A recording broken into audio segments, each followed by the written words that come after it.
कहानी अपने पराए, पराए अपने। लेखक राम दुलारी श्रीवास्तव।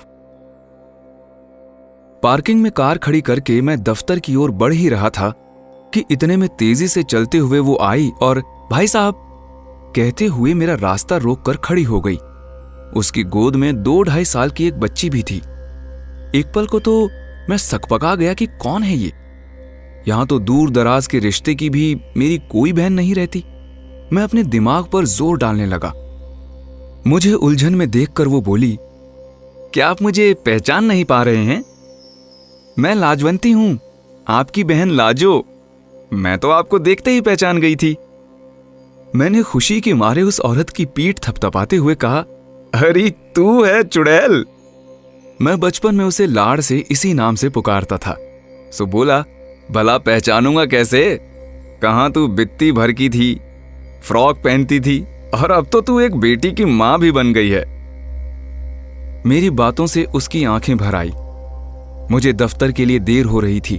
इसके बावजूद मैंने उसे घर ले चलना ही ठीक समझा। वो कार में मेरी साथ वाली सीट पर आ बैठी। रास्ते में मैंने गौर किया कि वो साधारण थी। सूती साड़ी पहनी हुई थी। मामूली से गहने भी उसके शरीर पर नहीं थे। सैंडल भी कई जगह से मरम्मत किए हुए थे।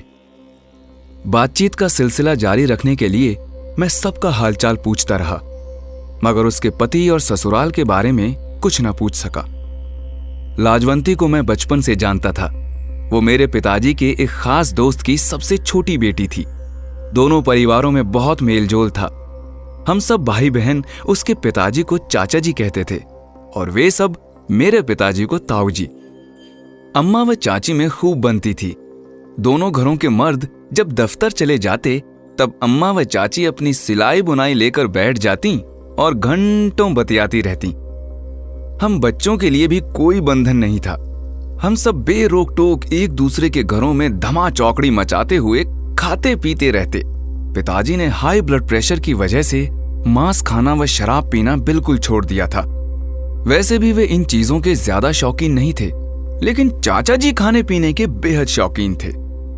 अक्सर उनकी फरमाइश पर हमारे यहाँ दावत हुआ करती।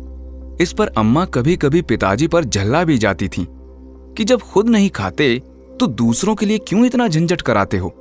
तब पिताजी उन्हें समझा देते, क्या करें, बेचारे पंडित हैं ना, अपने घर में तो दाल गलती नहीं, हमारे यहाँ ही खा लेते हैं। तुम्हें भी तो वे अपनी सगी भाभी की तरह ही मानते हैं। मेरे पिताजी एक्साइज इंस्पेक्टर थे और चाचा जी एजुकेशन इंस्पेक्टर। चाचा जी मजाक में पिताजी से कहते, यार कैसे कायस्थ हो तुम, अगर मैं तुम्हारी जगह होता तो पानी की जगह शराब ही पीता। तब पिताजी हंसते हुए जवाब देते, लेकिन गंजे को खुदा नाखून देता ही कहां है। इसी तरह दिन हंसी खुशी से बीत रहे थे कि अचानक न जाने क्या हुआ कि चाचा जी नौकरी से सस्पेंड हो गए। कई महीनों तक जांच होती रही। उन पर बेईमानी करने का आरोप लगा था। एक दिन वे बर्खास्त कर दिए गए। बेचारी चाची पर तो जैसे मुसीबतों का पहाड़ ही टूट पड़ा। 2 बड़ी लड़कियों की तो शादी हो चुकी थी, पर 3 बच्चे अभी भी छोटे थे। सुरेंद्र 8वीं, वीरेंद्र 5वीं व लाजो 4थी जमात में पढ़ रही थीं। चाचा जी ने जो कुछ कमाया था वो जी खोलकर मौज मस्ती में खर्च कर दिया था। आड़े समय के लिए चाचा जी ने कुछ भी नहीं जोड़ा था। चाचा जी को बहुत मुश्किल से नगर निगम में एक छोटी सी नौकरी मिली। जैसे तैसे पेट भरने का जुगाड़ तो हुआ, लेकिन दिन मुश्किल से बीत रहे थे। वे लोग बढ़िया क्वार्टर के बजाय अब छोटे से किराए के मकान में रहने लगे। चाची को चौका बर्तन से लेकर घर का सारा काम करना पड़ता था। लाड़ प्यार में पले हुए बच्चे अब जरा जरा सी चीजों के लिए तरसते थे। दोस्ती के नाते पिताजी उस परिवार की ज्यादा से ज्यादा माली मदद करते रहते थे। समय बीतता गया। चाचा जी के दोनों लड़के पढ़ने में तेज थे। बड़े लड़के को बीए करने के बाद बैंक में नौकरी मिल गई और छोटे बेटे का मेडिकल कॉलेज में दाखिला हो गया। मगर लाजो का मन पढ़ाई में नहीं लगा। वो अक्सर बीमार रहती थी। वो बेहद चिड़चिड़ी और जिद्दी भी हो गई थी और मुश्किल से 8वीं जमात ही पास कर पाई। फिर पिताजी का तबादला बिलासपुर हो गया। मैं भी फॉरेस्ट अफसर की ट्रेनिंग के लिए देहरादून चला गया। कुछ अरसे के लिए हमारा उनसे संपर्क टूट सा गया। फिर न पिताजी रहे और न चाचा जी। हम लोग अपनी अपनी दुनिया में मशगूल हो गए। कई सालों के बाद ही इंदौर वापस आना हुआ था। शाम को जब मैं दफ्तर से घर पहुंचा तो देखा कि लाजो सबसे घुल मिल चुकी थी।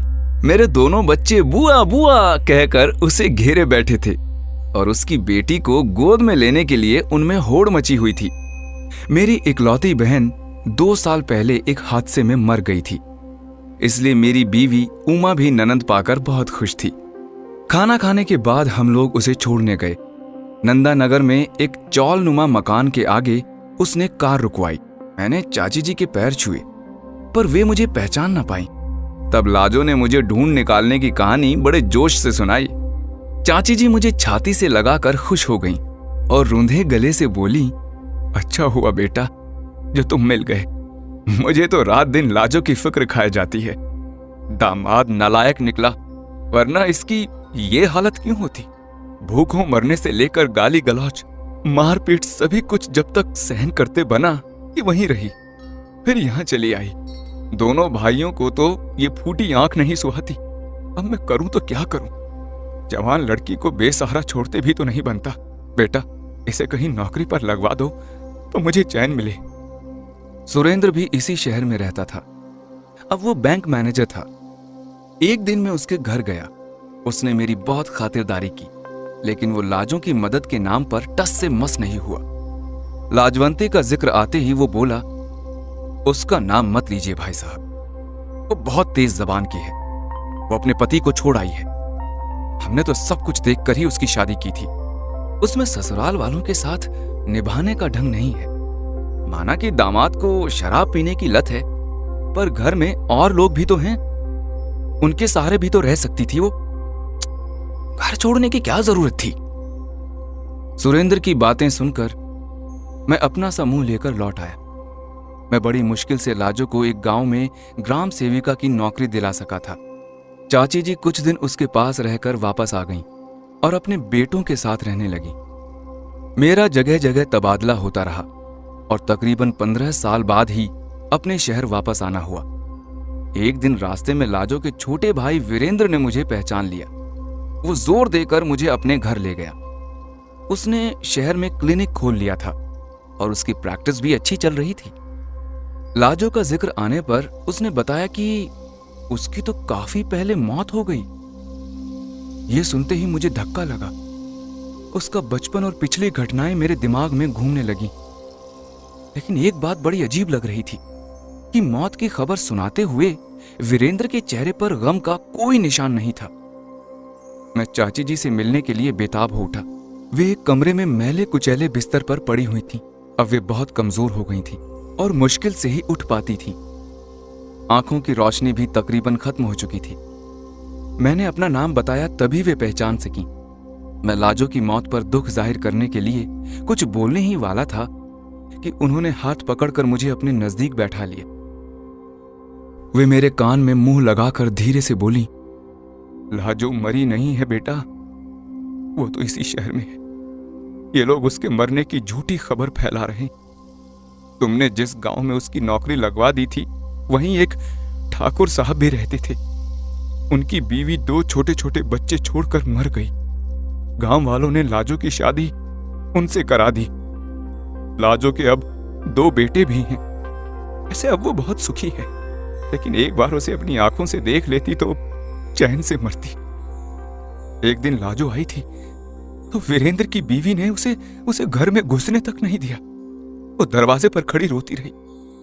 जाते जाते वीरेंद्र से बोली कि भैया मुझे अम्मा से तुम मिल लेने दो, लेकिन ये लोग बिल्कुल नहीं माने बेटा। लाजो की यादों में डूबकर चाची जी की आंखों से आंसू बहने लगे थे।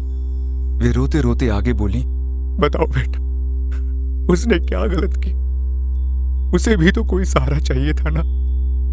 सगे भाई होकर इन दोनों ने उसकी कोई मदद नहीं की, बल्कि दर दर की ठोकरें खाने के लिए छोड़ दिया। तुम ही ने उसकी नौकरी लगवाई थी। तभी मैंने महसूस किया कि सबकी नजरें हम पर लगी हुई हैं। मैं उस जगह से फौरन हट जाना चाहता था, जहां अपने भी परायों से बदतर हो गए थे। मैंने मन ही मन तय कर लिया था कि लाजो को ढूंढ निकालना है और उसे एक भाई जरूर देना है। अभी आपने युद्धवीर दहिया की आवाज में सुनी कहानी अपने पराए, पराए अपने। लेखक राम दुलारी श्रीवास्तव।